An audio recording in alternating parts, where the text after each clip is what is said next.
반드시 봄이 온다는 제목으로 함께 은혜를 나누고자 합니다. 이 세상은 워낙 불안하고 불확실한 일이 많아서 그 다가온 일도 우리가 불평과 불만을 하기가 쉽습니다. 그러나 우리 마음 가운데 불평과 불만을 입에 내기 시작하면 마음에 불이 붙어서 그야말로 우리의 심령을 파괴하고 불행해지기가 쉽습니다. 그러므로 우리는 세상에 아무리 불안하고 어지러운 일이 많아서 우리를 고통스럽게 한다 할지라도 불평과 원망을 멀리하고 우리 마음 가운데 희망의 꿈을 가져야 됩니다. 그래야 우리 마음 가운데도 봄이 오고 하나님의 역사가 임하는 것입니다. 우리가 어떻게 불평과 불만을 없애버리고 봄을 맞이하고 하나님을 영접할 수 있는지 말씀을 통하여 함께 은혜를 나누고자 합니다. 첫째로 결코 원망하고 불평하는 삶을 버려야 됩니다. 이 세상에는 공평치 못한 일들이 많이 눈앞에 일어나는 것처럼 보입니다.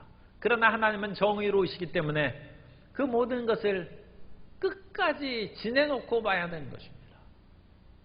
어떤 회사에 과정 둘이 있었는데 한 사람은 성실하고 열심히 일하고 정직한 사람이었고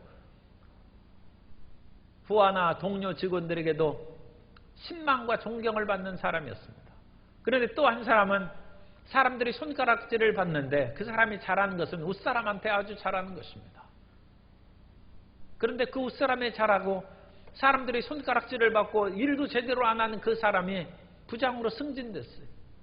그런 마음에 원망과 불평이 생기기가 쉽죠.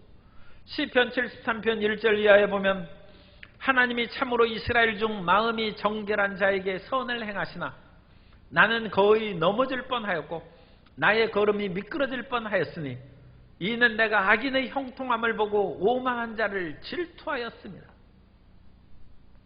악인이 오히려 형통하게 되는 그런 일들이 세상에서 가끔씩 나타나고 이 수천 년 전부터 그런 일이 여전히 있는 것입니다.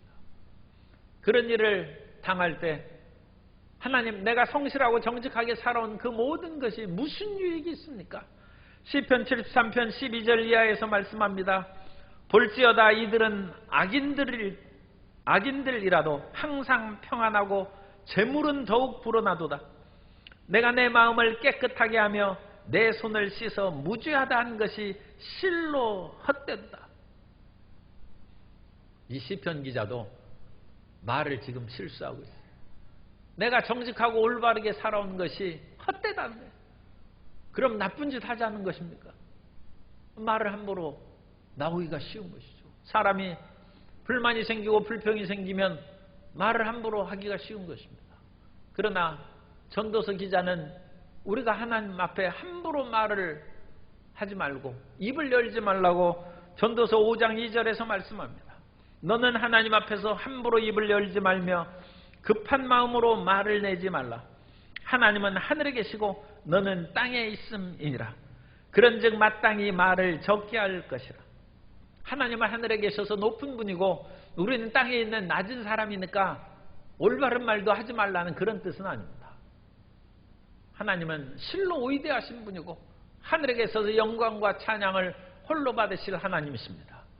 그러나 하늘에 계신 하나님은 모든 것을 살펴볼 수 있고 땅에 있는 우리는 모든 것을 잘 보지 못한다는 것입니다. 옛말에도 벌레의 눈을 가진 사람들은 망하고 새의 눈을 가진 사람은 흥한다고 했습니다. 벌레는 땅을 기어다니면서 눈앞의 것밖에 못 봐요. 그러니까 시야가 좁죠. 판단력이 확실하지 제대로 작동하지 못합니다. 그러나 새는 위에서 바라보니까 벌레가 어디로 기어가는지 뻔히 알고 모든 상황을 파악할 수 있습니다. 하늘에 계신 하나님이라는 것은 우리 인생을 모든 것을 살펴보실 수 있는 하나님이시라는 것입니다.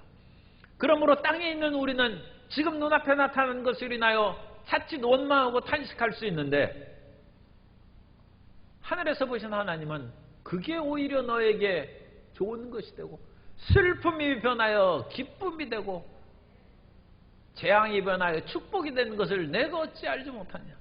땅에서 기어다니면서는 우리는 그걸 못 보는 것입니다. 하물며 우리 눈앞에 당장 어떤 어려운 일을 당한다 할지라도 우리 인생의 전체를 살펴놓고 보면 그것이 좋은 일이 될지 어찌 알겠습니까? 사람이 정말 기쁘려면 슬픔과 고통의 그런 깊은 골짜기를 지나다가 솟아오르면 말할 수 없이 기쁜 거죠. 항상 평탄한 길을 가다가 어떤 좋은 일을 받아야 그냥 밋밋한 것이죠. 특별하게 감격한 것이 없지만 깊은 사망의 옴침한 골짜기를 다녀 눈물과 탄식이 가득한데 그런 속에서 하나님께서 그 눈물 골짜기로 많은 곳이 샘이 되게 하시고 사망의 골짜기를 벗어나게 하시면 우리의 기쁨은 말할 수 없이 큰 것입니다. 그러므로 우리는 어렵고 힘든 일이 다가올 때 원망하고 불평하고 함부로 결정을 내리고 판단하지 말고 끝까지 하나님을 의지하고 담대히 하나님 앞에 나아가야 될 줄로 믿습니다. 세상에 어떤 어려움과 고통이 다가온다 할지라도 하나님을 의지하는 자는 두려워하지 말라고 말씀합니다. 시편 46편 1절 이하에 보면 하나님은 우리의 피난처시오 힘이시니 환난 중에 만날 큰 도움이시라. 그러므로 땅이 변하든지 산이 흔들려 바다 가운데 빠지든지 바닷물이 솟아나고 뛰놀든지 그것이 넘침으로 산이 흔들릴지라도 우리는 두려워하지 아니하리로다. 땅이 변하고 산이 흔들리고 바다 가운데 빠지고 지진 난 것이죠. 지진 나서 모든 것이 뒤집어진 것입니다. 뿐만 아니라 지진이 크게 나오고 그러면 바닷물이 솟아나고 뜨는 쓰나미입니다. 쓰나미. 이 시편의 기자가 이런 것을 쓰나미를 체험했는지는 알 수 없어요. 그러나 이스라엘에는 지진이 많이 있었습니다. 그러니까 이 지진의 그런 것들로 땅이 꺼지고 바다에 던져지는 것 같은 그런 엄청난 것은 보았을 것입니다. 왜냐하면 사해 근처 거기 쿰난 지역이 있는데 그 지역도 지진으로 무너지고 폐허가는 것을 오늘날 발굴해서 확인을 했습니다. 그러므로 거기에서 산이 사해바다로 그 산사태가 나서 휩쓸리는 것을 보았을지 모릅니다.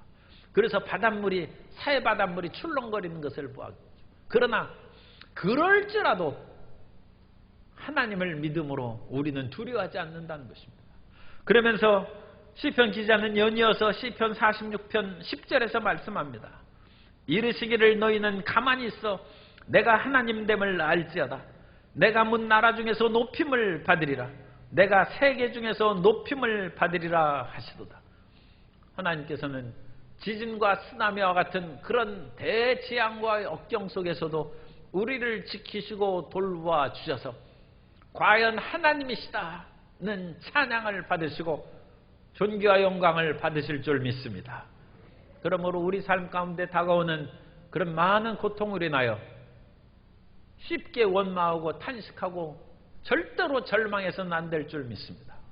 두 번째로 봄이 올 때까지 하나님을 의지하며 모든 것을 맡겨야 됩니다. 이 세상에서 지금 봄이 오고 있지 않습니까?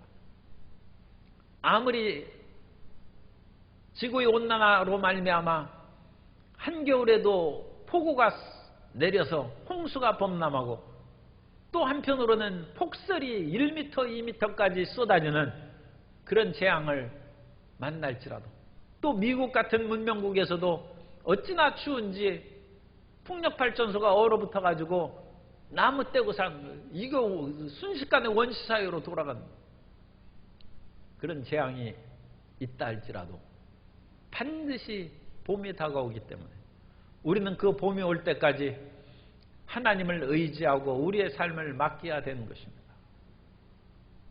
우리나라 사람들도 슬기롭게 봄을 맞이하는 지혜를 가졌어요. 그것이 정월 대보름 행사입니다. 정월 대보름 날에는 여러 가지 그런 풍습이 있는데 겨울 동안에 사람들이 잘 안 다니고 겨울에 미끄러운데 잘 다니면 안 되죠. 그러니까 조심해서 밖에 나다니지도 않는데 이제는 정월 대보름 정도 되면 눈이 다 녹았어요. 그러니까 다리밟기를 하는 것입니다. 이제 걸어다니면서 준비운동을 해야 봄에 나가서 일을 하죠. 열심히 활동하고 뛰어다니까 합니까?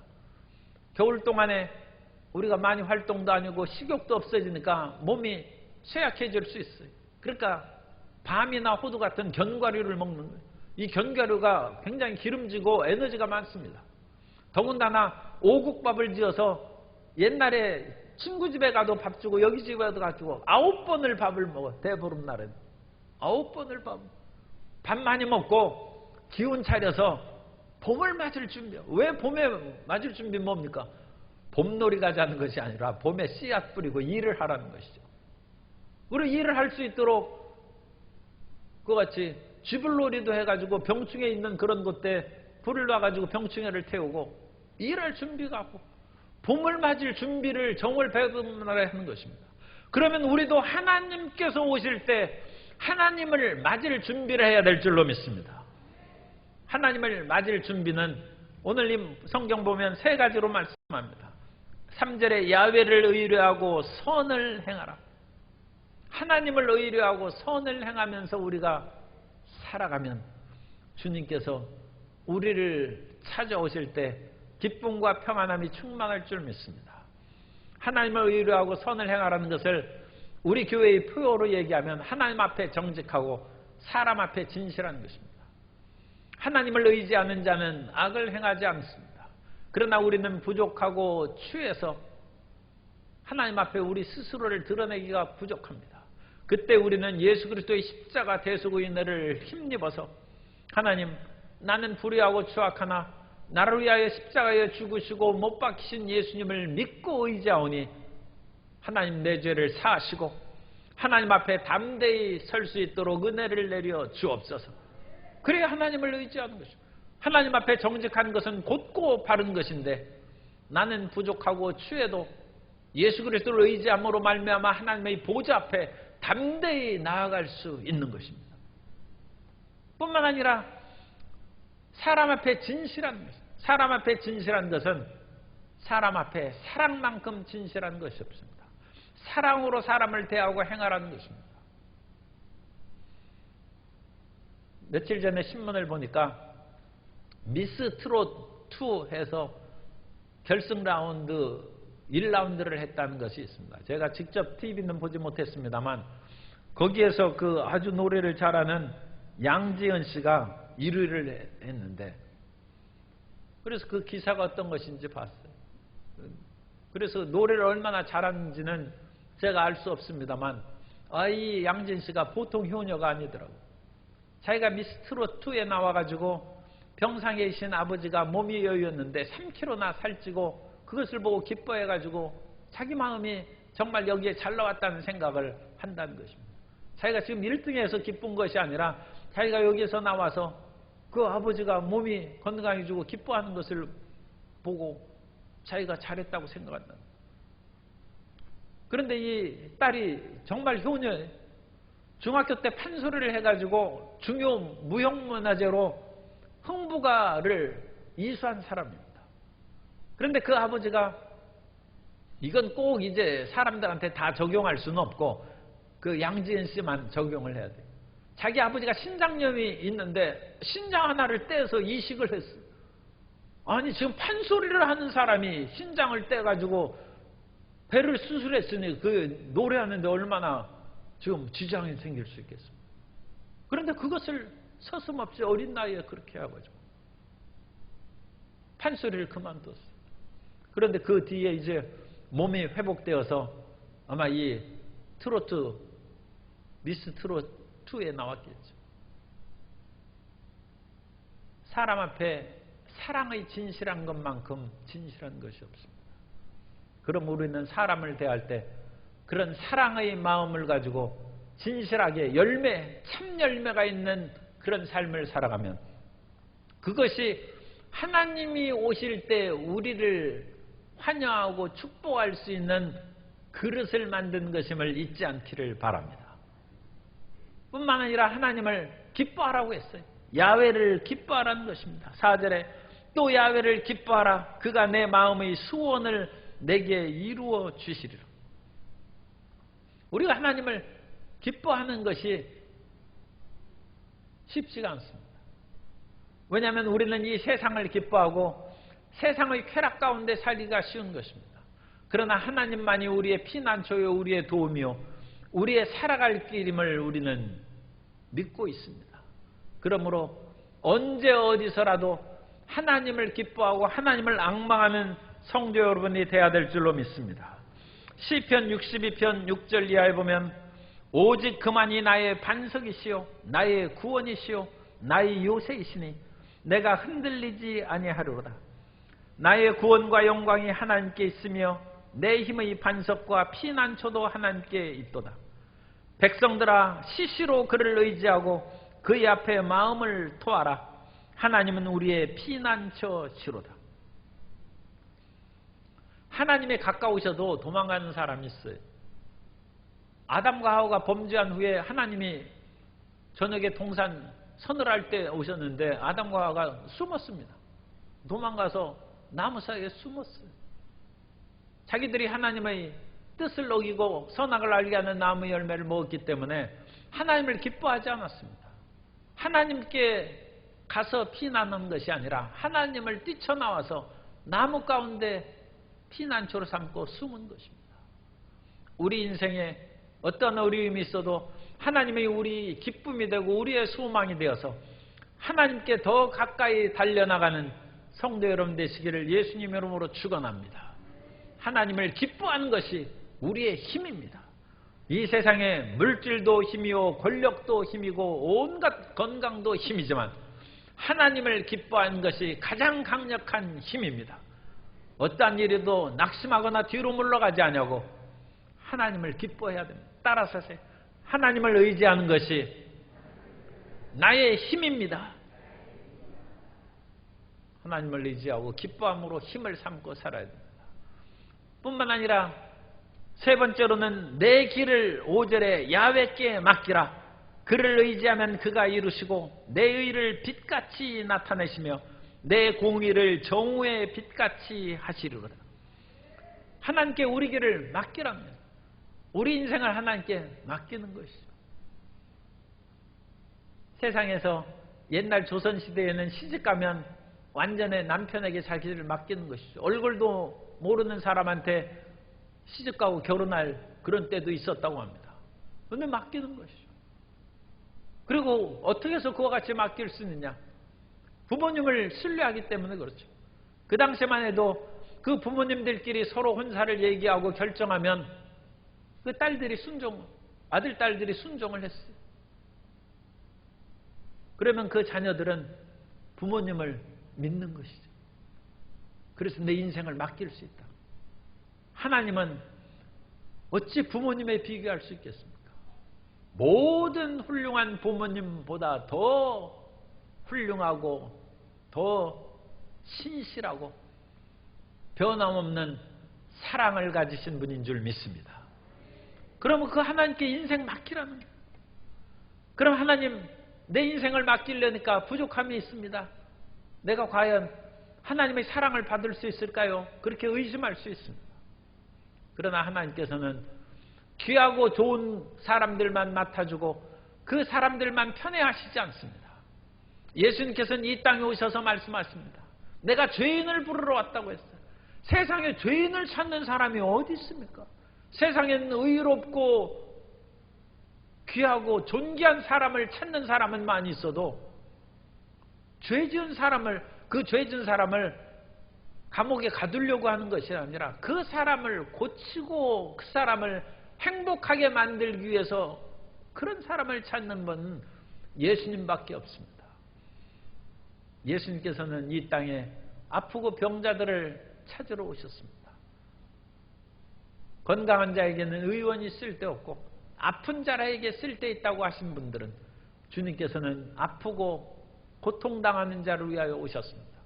예수님께서 공생의 사역을 처음 시작할 때 나사렛 회당에서 선언하셨습니다. 주의 성령이 내게 임하셨으니 이는 가난한 자에게 복음을, 예수님께서는 가난한 자를 찾고 복음을 전하고 포로된 자에게 자유를, 눈먼 자를 다시 보게 하고 눌린 자를, 온갖 우울증이나 삶의 그런 고통으로 인하여 눌려서 사는 사람을 자유롭게 하고 모든 것을 다 박탈당하고 다 그것을 팔고 상실해서 없는 그 사람들이 희년이 되면 그 모든 기업을 되찾습니다. 은혜의 해를 전파하는, 이 은혜의 해는 희년을 말합니다. 은혜의 해를 전파하기 위해서 예수님께서 오신 것입니다. 그러므로 이 예수님 앞에 모든 것을 맡기고 새로운 삶의 용기와 희망으로 충만한 삶을 살게 되시길 예수님 이름으로 축원합니다. 그것이 하나님을 만날 봄을 맞을 준비하는 것입니다. 정월 대보름에 그야말로 견과류를 먹고 오곡 잡곡밥에다가 나물을 먹는 것이 봄에 건강하게 지나고 새해를 이제 잘 시작하게 준비하는 것이라면, 우리가 하나님을 만나서 축복받을 수 있는 준비는 야훼를 의뢰하고 선을 행하는, 다른 말로 하면 하나님께 정직하고 사람 앞에 진실한 것이고 하나님을 기뻐하며 살아가는 것이고, 우리의 모든 것을 하나님께 맡기고 나아갈 때 주님께서는 반드시 찾아오셔서 우리에게 찬란한 봄을 허락하여 주실 줄 믿습니다. 세 번째로, 반드시 꽃피는 봄이 다가온다는 것을 우리는 기억해야 됩니다. 겨울잠을 자는 짐승들은 봄을 기다립니다. 기다리고 기다리면 봄이 다가와서 그 겨울 동안 웅크리고 제대로 활동하지 않는 그 속에서 굴 밖으로 나와서 기지개를 펴고 활동하는 것입니다. 그러므로 그 겨울잠을 자는 동안에 우리는 끝까지 인내하고 하나님을 앙망해야 됩니다. 시편 62편 1절에 보면 나의 영혼이 잠잠히 하나님만 바라며 나의 구원이 그에게서 나오는도다. 사람이 잠을 잘 때도 우리의 그런 깨어있는 그런 의식은 잠을 자고 쉬지만 자율신경은 계속 활동한답니다. 특히 잠을 깊이 자야 자율신경에서 활동하는 것으로 인하여 우리의 뇌가 활성화되고 우리가 행동할 때 여러 가지 약해진 신경이나 그런 것들이 수선되고 회복됩니다. 도로공사를 할 때 낮에 차들이 많이 다니는데 그 길을 막아놓고 도로공사하는 것은 그건 좀 무리한 것이죠. 시민들의 편의를 돌보지 않는 것이죠. 길을 막고 도로공사를 하려면 한밤중에 새벽에 해야죠. 차들이 잘 안 다닐 때. 그런 것처럼 하나님께서는 깨어있을 때는 우리 의식을 치료하거나 돌보지 못합니다. 그래서 우리가 잠을 잘 동안에 하나님이 자율신경 그런 모든 조직을 통하여 우리를 치료하고 고치시는 것입니다. 그러므로 우리가 세상의 여러 가지 일들로 인하여 활동을 많이 못하고 사업을 많이 못하고 삶의 환경이 어려울 때 우리가 잠잠히 하나님을 바라면 그 속에서 하나님은 야간 작업을 행하시고 정지 작업을 행하셔서 우리가 깨을 때 우리가 봄이 올 때 더 크고 축복의 길을 걸어갈 수 있도록 인도하여 주실 줄 믿습니다. 어떤 중소기업에서 하나님을 잘 믿는 그런 이사진들과 직원들이 회사를 잘 되게 해달라고 열심히 기도하고 기도했는데 이 어찌된 것이 자꾸 회사가 기울더니 부도 직전에 이르러 가지고 3년 동안 거의 회사가 망할 지경이 됐어요. 그런데 3년이 지난 후에 다시 그 회사가 살아나기 시작하더니 수많은 사람들이 물건을 주문하고 막여가지고 크게 부흥하고 성장했습니다. 그런데 왜 3년이 걸렸느냐? 거기에는 놀라운 얘기가 있어요. 거의 3년이 될 때 악덕 사장이 사표 내고 나갔어요. 그 회사는 직원들은 형세라고 잘 좋아서 사업이 잘 됐는데 그 사장이 자기 혼자 모든 것을 돈을 움켜주고 제 맘대로 그렇게 하는 바람에 직원들이 고통을 많이 겪었습니다. 그럼에도 불구하고 그 선량한 이사들과 직원들이 열심히 기도하고 찬양하면서 하나님 그래도 이 회사를 복 주시옵소서. 그래야 우리도 예수님 믿는 우리들도 복을 받고 살아갈 거 아닙니까? 그렇게 했는데 기도하고 찬양할수록 더 나빠지는 거예요. 그러자 그 회사 사장이 이거 잘못하면 큰일 나겠구나. 이 부도 나고 그래가지고 모든 책임을 나보고 지으라고 하면 내가 이제까지 벌어놓은 거 모두 다 없어져 버리고 내가 잘못하면 큰 낭패를 당하겠다 싶어가지고 회사가 자꾸 어려우니까 자기 스스로 모든 고난을 다 벗어버리고 사표내고 나갔어. 그런데 그 악석 사장이 나간 지가 지금 3년. 그때부터 그 회사가 잘 되기 시작해서 그 모든 사람들이 그 회사의 유익을 다 나눠 갖고 행복을 누리는 좋은 회사가 된 것입니다. 우리 삶 가운데 어려운 일이 다가올 때 우리 외부에서 우리를 괴롭히는 흑암의 세력을 물리치는 정지 작업을 하고 계신 줄 믿습니다. 그러므로 주님께서는 끝까지 우리를 돌보시고 사랑하신다는 것을 잊지 말고 마음에 인내심을 갖고 살아야 될 줄로 믿습니다. 그리고 우리가 반드시 봄이 올 때까지 우리 자신에게 또 점검해야 될 것이 있습니다. 그것은 온유한 사람으로 변화된 것입니다. 우리의 마음이 온유하고 인격이 다듬어진 사람이 되는 것입니다. 온유한 것은 마치 강에 있는 시냇물에 흐르는 자갈돌이 그 부드럽게 닳아서 맨들맨들하지 않습니까? 그런 것처럼 변화되고 부드러운 사람이 된 것을 말합니다. 하나님께서는 우리가 고난을 통하여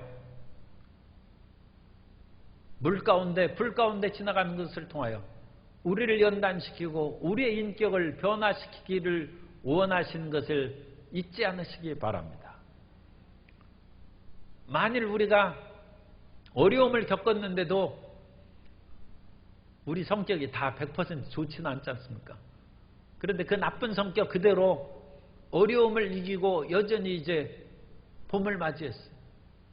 그러면 이제 봄을 맞이해서 축복과 하나님의 은혜가 충만할 때 그 나쁜 성격 어디로 갑니까? 그 나쁜 성격으로 말미암아 자기에게 다가오는 그런 복을 오히려 어린아이가 칼을 가진 것처럼 다른 사람을 해롭게 하고 교만하게 하고 나쁜 짓을 많이 할 수 있어요. 그러므로 하나님께서 우리에게 큰 은혜를 내려주시기 전에 우리의 나쁜 성격을 고치고 마음을 변화시켜 주신 줄 믿습니다. 이 모세가 성격이 대단한 사람입니다.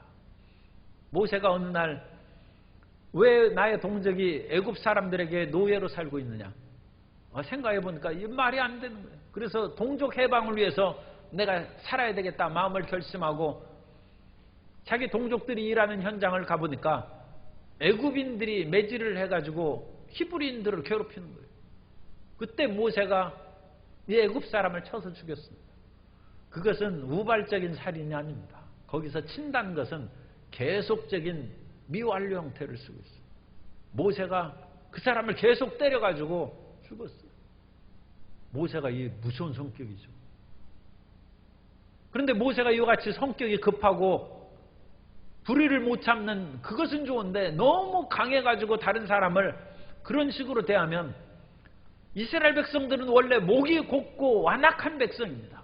하나님께서 이스라엘 백성들이 그렇다고 인정한 사람인데 그런 이스라엘 백성들을 보고 모세가 그 성격 그대로 있었다가 지도자 되면 하나님이 치시기 전에 모세가 다 없애버리는 거예요. 그러니까 하나님께서는 모세를 통하여 이스라엘 백성들을 이끌어 가시는 섭리 이미 태어날 때부터 하나님께서 정하신 것입니다. 태어날 때부터 아름다운 자녀인 것을 보고 부모가 섬겼다는 것은 그와 같은 하나님의 정하심이 있는 것이죠. 그런데 그 성격을 고치시느라고 모세가 40년 동안 양치기했어요. 모세 성격에 양들도 아마 몇 마리 발로 차고 그랬을지 몰라요. 양들이 말을 안 들어. 따라오지를 않아요. 쫓아가서 그냥 발로 때리고 지팡이로 때리고. 그런데 40년을 지나서 모세는 온유한 사람이 되었다. 나중에 아론과 미리암이 모세가 구스 여인을 아내로 취한 것을 보고 비난할 때에도 모세는 그걸 참고 화내지 않았습니다. 그래서 성경에 뭐라고 합니까? 모세는 모든 지면에서 온유함이 승하다고 했어요. 가장 온유한 사람이 되었어요. 인생의 고난을 겪을 때 참 좀 송구스러운 말씀입니다만 성격 좀 변화하시기 바랍니다. 고난을 통하여 마음을 바꾸는 것이 중요해요. 우리는 고난을 겪을 때 하루속히 이 물질의 어려움에서 벗어나고 남에게 억눌리는 것을 벗어나서 좀 떵떵거리며 살고자 원하는 그 마음이 있는데 그거 나쁜 건 아니죠. 그러나 그것보다 더 중요한 것이 있어요. 마음 바꿔야 됩니다. 그 고난을 통하여 우리 잘못된 마음이 바뀌고 부드러운 사람이 되고 온유한 사람이 되고 남을 긍휼히 여기는 사람이 되고 천국 가서 예수님 앞에 설 때에도 부끄러움 없는 성격을 가진 사람이 돼야 될 줄로 믿습니다. 그것은 세상의 모든 풍파를 겪을 때 마음이 변하는 것이죠. 자갈돌이 시냇물에서 이리저리 굴르고 끼어지고 해서 부드럽고 그 얼마나 얼굴에 대도 매끄러운 돌이 되지 않습니까? 세월의 연단 속에서 우리는 온유한 사람이 되고 참으로 바른 사람이 되면 외부적인 그 모든 것을 겪은 것이 유익이라. 이로 말미암아 내가 사람다운 사람이 되고 참으로 진실된 사람이 되었다. 우리가 간증하게 될 줄로 믿습니다. 끝으로 주님께서 반드시 우리에게 봄을 주시는데 그 봄을 주시기까지 우리 입술을 지킬 것이 있습니다. 그것은 말로 감사하며 사는 것입니다. 우리가 이 세상을 살아갈 때는 어려운 일을 당할 때 탄식이 나올 수 있어요. 저절로 한숨 나오지 않습니까? 뿐만 아니라 좀 성격이 급하면 원망하고 불편하고 다른 사람에게 인간은 자기 보존의 본능이 있어서 다른 사람 욕하는 것이 쉬워요. 왜냐하면 자기를 지키는 대신에 이와 같은 어려움은 당신 때문이다. 그런 식으로 해가지고 남에게 책임을 전가하는 것이 쉽습니다. 그래서 원망하고 불평하기가 쉬워요. 그런데 그 말을 안 하면 속이 답답해서 살 수가 없죠. 그러므로 우리가 입에서 말을 하긴 해야 되는데 무슨 말을 하느냐? 감사의 말을 하라. 마음의 원망의 그것을 끊어버리고 입술에서 탄식의 말이 나오기 전에 주여 감사합니다. 주여 감사합니다. 어떤 일이 있어도 감사하는 성도님 되시기를 바랍니다. 감사로 제사를 드린 자가 나를 영화롭게 하나니 그 행위를 옳게 하는 자에게 하나님의 구원을 보이리로다. 주님께서 약속하셨습니다. 주님께서 우리의 고통과 어려움을 왜 모르시겠습니까? 그러나 우리 입술에 파수꾼을 세워서 불만과 불평과 원망과 탄식을 금하고 말을 하긴 해야죠. 감사랍니다. 그래서 감사하고 감사합니다. 나는 사나 죽으나 이대로 내 인생이 끝날지라도 나는 주님 감사합니다. 그러면 주님께서 참으로 찬란한 봄을 우리에게 허락하여 주셔서 우리의 모든 삶이 변화되는 놀라운 역사가 일어나게 될 줄로 믿습니다. 불확실하고 불안한 이 세대 속에서 우리는 불평과 불만을 하기가 쉽습니다. 그러나 불평과 불만을 하면 불행해진다고 말씀합니다. 그러면 우리는 이런 어려움이 다가올 때 하나님을 의뢰함으로 말미암아 불평과 불만을 끊어버리고 나는 끝까지 하나님 의지하고 산다. 그러지 않을 크리스찬은 없죠. 끝까지 하나님을 의뢰하고 하나님께 정직하고 사람에게 진실하게 살고 하나님 가까이 오시면 도망가는 사람이 되지 아니하고 아담과 하와처럼 두려워 숨는 사람이 되지 아니하고 야훼를 기뻐하며 전진하고 나의 모든 인생을 하나님께 맡깁니다. 주님 맡아주셔서 정의 햇빛처럼 빛나는 존재가 되게 주옵소서. 그러므로 어려움 가운데 우리는 인내하고 그 어려움 가운데 우리 성격 고치고 마음을 인격을 변화시키고 감사하며 살아갈 때 위대한 봄이 다가와서 우리는 찬란한 봄을 맞이하고 하나님의 놀라운 축복 가운데 살아가게 될 줄로 믿습니다. 반드시 봄이 옵니다. 그 은혜를 기다리시는 성도 여러분 되시기를 바랍니다.